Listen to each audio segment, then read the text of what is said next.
Hello बच्चों, welcome to the YouTube channel Mithila commerce academy. आज की क्लास में हम लोग कॉर्पोरेट अकाउंटिंग का जो इम्पोर्टेंट थ्योरी क्वेश्चन है इस बार के एग्ज़ाम के लिए, उसके बारे में डिस्कस करेंगे। तो आइए चले जानते हैं कि कौन कौन से ऐसे थ्योरेटिकल क्वेश्चंस होंगे जो बहुत ज़्यादा इंपॉर्टेंट रहेगा आपके एग्ज़ाम के लिए और जिसकी तैयारी आपको अभी से स्टार्ट कर देना चाहिए। तो शुरू करते हैं। कॉर्पोरेट अकाउंटिंग है ना, इसमें मैंने पहले से कुछ क्वेश्चंस लिख रखा है ताकि वीडियो में ज़्यादा टाइम ना लगे।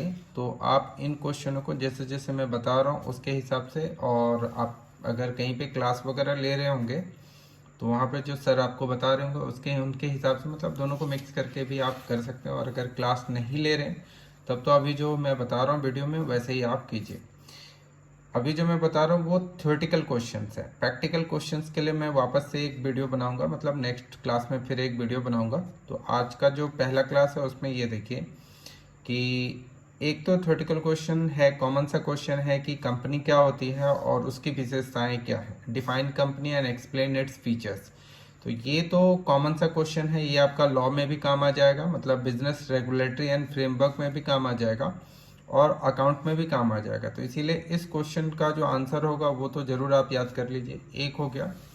जो दूसरा क्वेश्चन है वो ये है कि फॉरफीचर और री इशू की जर्नल एंट्रीज कैसे होती है, फॉरफीचर किसे कहते हैं, और फॉरफीचर करने के बाद री इशू कितने रुपए तक में एक कंपनी कर सकती है। तो ये जो क्वेश्चन है ये देख रहे हैं, मैंने यहाँ पे स्टार लगा रखा है एकदम, मतलब सर्कल भी कर रखा है। कहने का मतलब ये बहुत ज़्यादा इंपॉर्टेंट क्वेश्चन है। ये करीब 3 बार ही, मतलब पिछले 5 साल में अगर देखा जाए तो 3 बार ये क्वेश्चन पूछ चुके हैं आपसे, और मुझे लगता है फिर से आपसे ये क्वेश्चन पूछेंगे ही पूछेंगे। तो इसका जो अकाउंटिंग है वो और इसका जो थ्योरेटिकल होगा वो आप जरूर करके जाइए, बढ़िया से करके जाइए। क्वेश्चन यही रहेगा कि अंशों का हरण एवं पुनर्निर्गमन की अकाउंटिंग प्रक्रिया क्या है। अगर हिंदी में बात करें तो इसको हम लोग कहते हैं अंशों का हरण एवं पुनर्निर्गमन, ठीक है।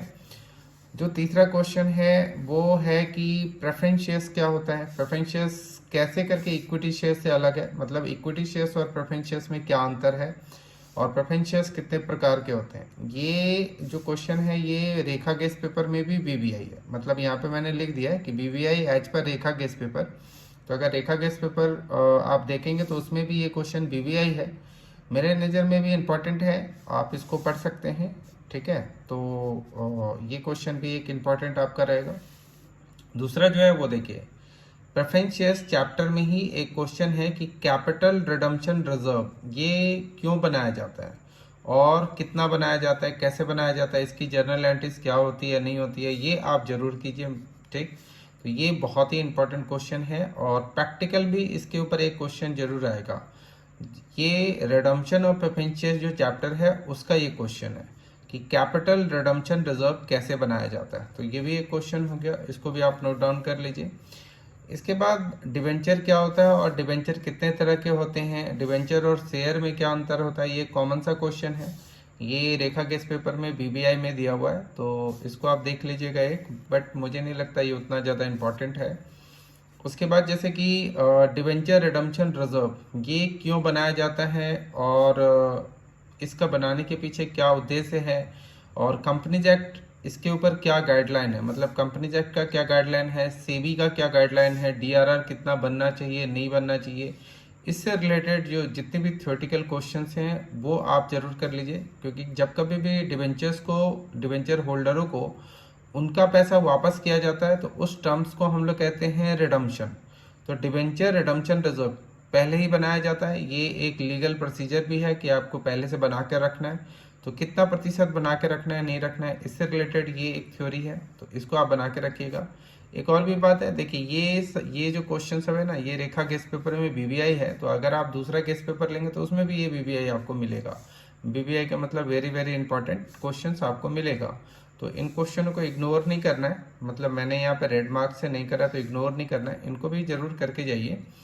बट मुझे ये क्वेश्चन सब ज़्यादा इंपॉर्टेंट लगते हैं कि एग्जाम में थोड़ा सा इनको पूछना बनता है, मतलब इस बार बनता है, हर बार थोड़ा थोड़ा अलग क्वेश्चन पूछते हैं ना। इसके बाद जैसे कि एमलगमेशन एक चैप्टर है, एकीकरण जिसको हिंदी में कहते हैं। तो एकीकरण जो है in the nature of merger और amalgamation in the nature of purchases. Amalgamation in the nature of merger और amalgamation in the nature of purchases, इन दोनों में क्या अंतर है? तो बहुत ही कॉमन सा अंतर है, मतलब अगर 5 शर्तें पूरी होती है तो amalgamation in the nature of merger होता है, उसमें से कोई भी एक शर्त पूरी नहीं होगी तो amalgamation in the nature of purchase ही कहलाएगा।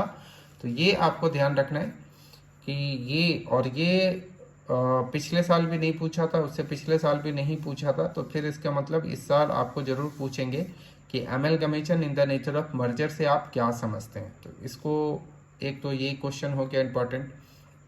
इसके बाद जैसे एक्सटर्नल रिकंस्ट्रक्शन क्या होता है, इंटरनल रिकंस्ट्रक्शन क्या होता है, इन दोनों में क्या अंतर है, ये भी देखा कि इस पेपर में इंपॉर्टेंट दिया हुआ है। उसके बाद डबल अकाउंट सिस्टम, ये जो क्वेश्चन है ये बहुत बार पूछ चुका है। बिजली कंपनी हो गई, उसके बाद जैसे कि रेलवे कंपनीज हो गई, तो इनके केसेस में डबल अकाउंट सिस्टम बनाया जाता है। तो डबल अकाउंट सिस्टम बनाने का क्या उद्देश्य होता है, डबल अकाउंट सिस्टम में हम जो बनाते हैं तो उसका फॉर्मेट क्या होता है, कौन कौन सी चीज़ें बनाई जाती है, ये एक क्वेश्चन बनता है। इसके बाद जैसे इंश्योरेंस कंपनी के केस में रेवेन्यू अकाउंट का एक फॉर्मेट आपको बनाकर दिखाना होगा। बैंकिंग कंपनी का बैलेंस शीट कैसे करके बनता है इसके ऊपर है। लेकिन कंपनी का बैलेंस शीट जो है, जो ये जैसे कि देखिए इलेक्ट्रिसिटी कंपनी को छोड़ दीजिए, इंश्योरेंस कंपनी को छोड़ दो, बैंकिंग कंपनी को छोड़ दो, लेकिन जो नॉर्मल कंपनियां हैं एज पर कंपनीज एक्ट 2013 उनका बैलेंस शीट किस प्रकार बनता है as per schedule 3 of the companies act 2013। तो ये जो फॉर्मेट है ये बहुत ज़्यादा इंपॉर्टेंट है।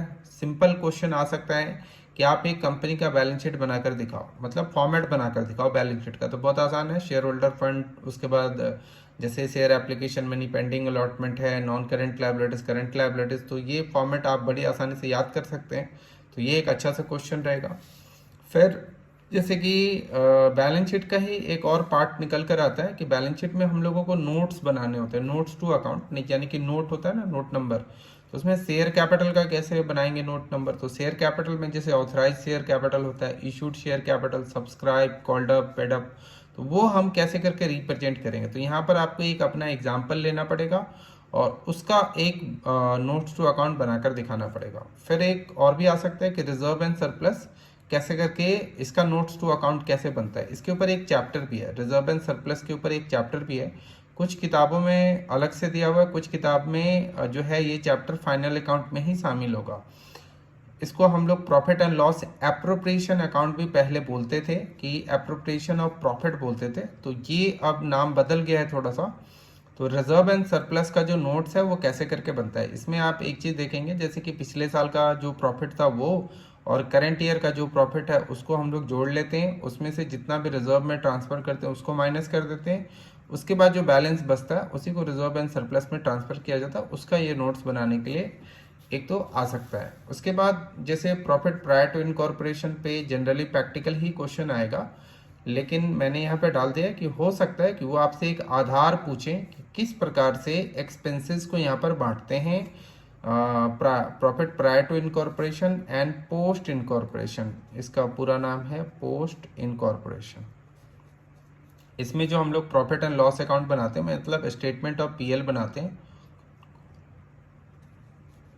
तो उसमें हम लोग जैसे एक्सपेंसेस को कैसे बांटते हैं, जैसे कि मान लीजिए रेंट है तो रेंट को स्पेस के आधार पे बांटते हैं, या जैसे आपने देखा होगा इसमें सेल्स का एक सेल्स का आता है रेशियो, उसके बाद टाइम का रेशियो आता है, टाइम रेशियो, टर्नओवर रेशियो, तो ये सब चीज़ें आपको मिलेगा। हालांकि यह बहुत ही आसान सा चैप्टर है। फिर इसके बाद लिक्विडेशन है, तो लिक्विडेशन का क्वेश्चन भी आ सकता है, प्रैक्टिकल भी है लेकिन थ्योरेटिकल भी आ सकता है। रेखा के इस पेपर में ये इंपॉर्टेंट दिया हुआ है और मेरे नज़र में भी ये इंपॉर्टेंट है। इसमें बहुत तरह के लिक्विडेशंस होते हैं, लेकिन आपको जो लिक्विडेशन पढ़ना है वो केवल वॉलेंट्री लिक्विडेशन पढ़ना है, ये ध्यान रखिएगा, यही केवल आपके सिलेबस में है, अदर लिक्विडेशन सिलेबस में नहीं है। जैसे कि कुछ बच्चे ऐसे भी हैं जो सीए कर रहे हैं, तो वो सीए इंटर में अगर होंगे, सीए फाउंडेशन पास किया होगा, सीए इंटर में होंगे और तो उन्होंने बहुत सारा लिक्विडेशन पढ़ा होगा, तो वो क्या करते हैं अपने आंसर में वो सारा चीज़ लिख देते हैं। वो नहीं लिखना है आपको, केवल और केवल फोकस करना है वॉलेंट्री लिक्विडेशंस कैसे होता है उसके ऊपर।